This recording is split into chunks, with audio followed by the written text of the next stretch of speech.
Now that the dust and hype of CES has settled, let's talk about the most exciting TVs coming out in 2024, but also let's talk about the real reasons we should be excited.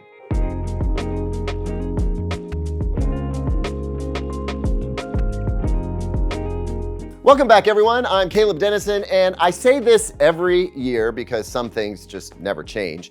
CES is a hype fest. That's just what it is. All the shiny new gear, and especially the TVs, are very exciting in the moment. And I think we love that about CES. That show is not the right time for me to try and be pragmatic. I can barely manage to keep up with all the model numbers and associated specs as I shoot video live from the show floor. But now we can be a little more pragmatic. We can take some time to have a chat about which TVs are the most exciting and the less emotionally charged reasons why they are exciting. In some cases, it's because they are borderline controversial, for as controversial as a TV can be anyway. Also, stick around to the end because I've got a couple of bonus entries I'm excited to share with you. Okay, let's hit this list following the order in which I saw the TVs at CES, which means we've got to start with LG.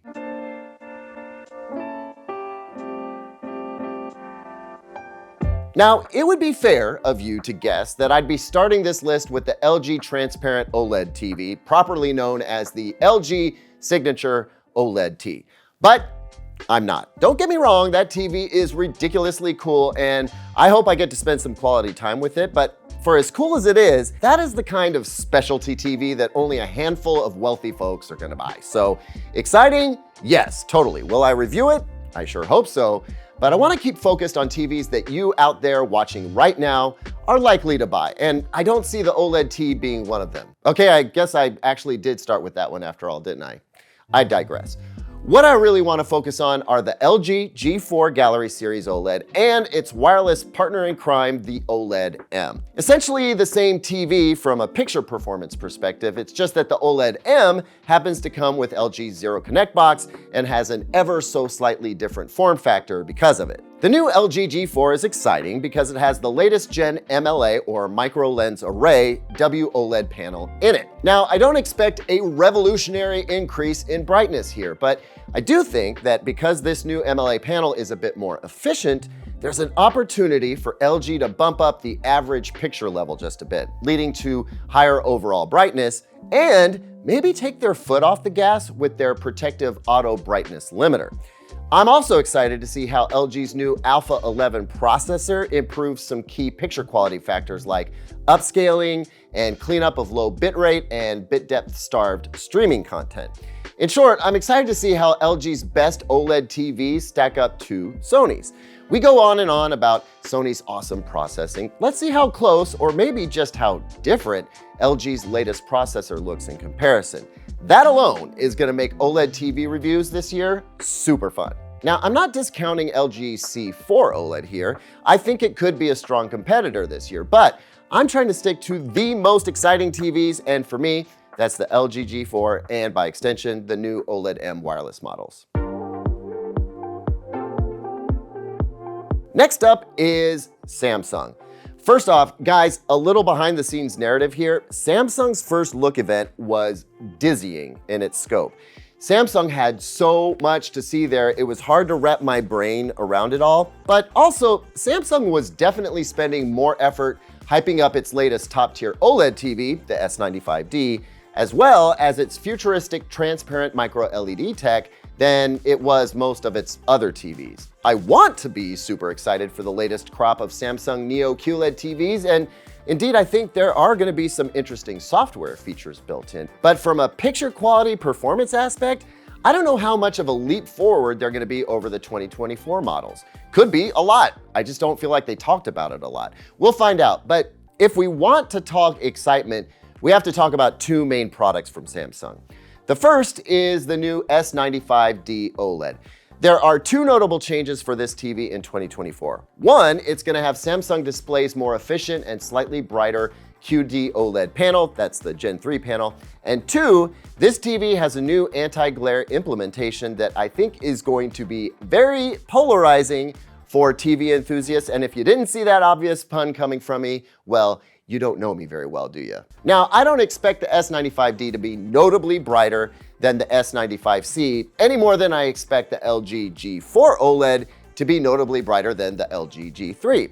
I think to detect any brightness changes, we'd have to stick the S95D right next to the S95C. And even then, I think you'd really have to look hard for the brightness differences. And we will do that here. I'll be sticking the S95D right next to the S95C on this channel. Smack that subscribe button so you don't miss it. But the real reason I'm interested in comparing this year's flagship Samsung OLED against last year's flagship is to see the net effect of the new anti-glare tech that they've implemented in this new S95D.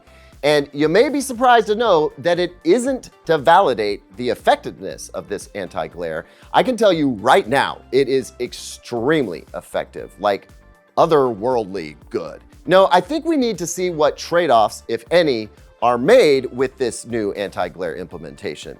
Some folks already hate the idea that the S95D may be less glossy, and it would be fair to be concerned it may not appear to have specular HDR highlights as intense as the S95C, since anti-glare almost always causes dimming of the picture just ever so slightly. But I'm optimistic that the slightly brighter 3rd gen QD OLED panel might make up for any drop-off in brightness caused by the new anti-glare treatment. Yet, still, we need to talk about whether the lack of the glossy screen is really a liability. And we want to see if the screen itself, in full light, appears to be closer to pitch black. I think a big part of the reason Samsung has done this is because some folks were not fans of the fact that the QD OLED's blacks could appear gray in a light-soaked room. I think that what's going to happen is that folks who need that anti-glare because they watch in bright rooms a lot will want the S95D. And for anyone who wants the glossy screen and isn't concerned about a grayish panel or anti-glare because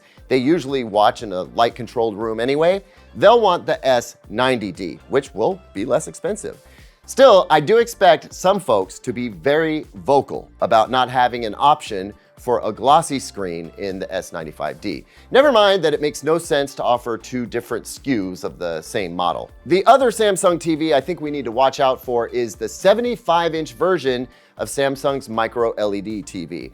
Samsung has not promised that this will be for sure a model that you can buy in 2024, but I have a feeling it could very well be. If it is, we are going to have a ball testing it out.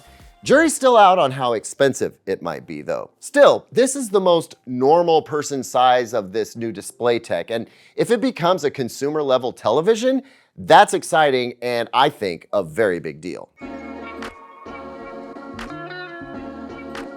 Next in order would be Hisense. There are 3 Hisense TVs I'm excited for. The most obvious is the 110-inch UX, though perhaps not for the reasons you might think. I'll get to that. And the other 2 are the U8N and the U7N. So let's start with those last 2. The U7N looks a lot like 2023's U8K. And if I know Hisense, that means you'll be able to get U8 performance this year for last year's U7 prices.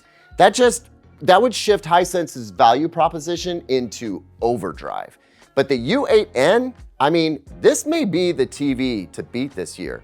I suspect we'll have to compare it to Samsung's QM90D and TCL's QM8 and whatever Sony comes out with, which I'm getting to shortly. But also, we can't talk about Hisense's 2024 TV lineup without talking about the monstrous 110-inch UX model, which promises 10,000 nits peak brightness with some 40,000 local dimming zones for its mini LED backlight array. Now, let's toss aside that Hisense is clearly in a specs war with its chief rival TCL and just focus in on those numbers. 10,000 nits is a lot. 40,000 zones is a lot. Those numbers sound very exciting, but what I'm really excited to see is how Hisense handles all that power. Specifically, I want to see how Hisense's high-view picture processor handles the incredible demand of 40,000 local dimming zones. I want to know how it handles upscaling content to look good on such a huge screen. And perhaps most importantly, how is Hisense going to handle the ability to get up to 10,000 nits? Now we know that peak brightness will only be achieved in very, very small highlights, but what about the brightness range leading up to that? How will Hisense map the TV's brightness when it well exceeds any HDR content that's available for us to watch today? At best, we can get a few titles that have been mastered at 4,000 nits. How's Hisense going to choose to display that content with a TV that can go so far beyond the source material's information? Now, if you recall from my 85-inch UX review, Hisense's processing was the weakest link in that TV. Now the stakes are even higher. So what kind of processing progress has Hisense made? That's what I'm excited to see. Next up is TCL, and the two TVs I'm most excited for here are the new QM8 and the new QM89, the latter of which is TCL's monster 115-inch TV, the largest direct view TV to ship to the US as far as I know, capable of 5,000 nits of peak brightness with over 20,000 dimming zones. I mean, first of all, I gotta wonder, will TCL ship me a 115-inch TV? What will that look like here? That alone is exciting, for me at least, and I think you're gonna love seeing it too. But also, how will TCL handle those 5,000 nits? How good is the control over those 20,000 zones? That's half the brightness and half the zones Hisense is claiming for its flagship, but in a bigger TV. Now, honestly, I don't expect there to be a big performance gulf between the TCL QM89 and the Hisense UX. So that conversation about how specs don't tell the whole story, I don't know that there's ever been a better example on display for that argument. At least that's what I'm suspecting. But most of my excitement is over getting to find out. If you haven't figured it out already, we're gonna be talking a lot about peak brightness, dimming zones, and the use of mini LED this year, and TCL and Hisense are gonna be at the forefront of that conversation. But frankly, I think the TCL QM8 is the real TV to watch this year from TCL, and seeing it do battle against the Hisense U8N is gonna be a treat. Real quick in the comments, let me know which one you think is gonna win, the TCL QM8 or the Hisense U8N. We'll circle back later this year and see how good we were at that prediction. Next up is a TV we did not see at CES. In fact, we haven't seen it at all.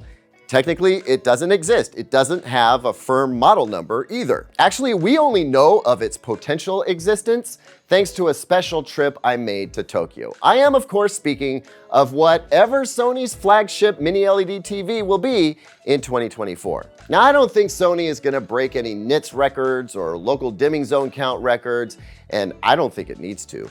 With Sony's processing and their new backlight tech, I think this flagship mini LED TV from Sony is gonna be the toast of 2024. That's a bold prediction, I know it, but I'm 100% comfortable with it. The question is this the mini LED TV that really challenges OLED? We're gonna find out. Okay, now honorable mention needs to go out to Roku, which did not exhibit TVs at CES, but I'm holding on to some optimism about its new Pro series that it announced just before CES. I really hope that that is a super competitive TV, especially for Roku's sake. Now, as promised, I've got a couple of bonuses to share.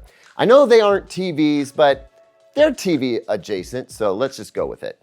First, SVS has a new flagship speaker lineup called Ultra Evolution. Now, I didn't get Chris and Zeke out to SVS's booth with me, so my iPhone footage is about the best we can do here. But I am telling you, these have all the makings of a game-changing speaker lineup. I can't wait to get some in and review them both from the audiophile perspective as well as the home theater perspective. Then, and I think this is a pretty big one, Dolby Flex Connect. Now, I have a full report on it coming out soon that I don't think you're gonna wanna miss. I think we're gonna see this tech implemented in some Hisense and TCL TVs this year. And I'm stoked to see how it's implemented this year, but it's really where it's going in the future that I'm most excited about. I will say right now that it has some pretty awesome potential though. That's my list. Thanks as always for watching, everyone. What did I miss? Was there a TV shown at CES that you think I should have included? Let's talk about it down in the comments. While you're down there, consider giving this video a like and sharing it with your friends. I'll see you on the next one, and until then, here's 2 other videos I think you might like.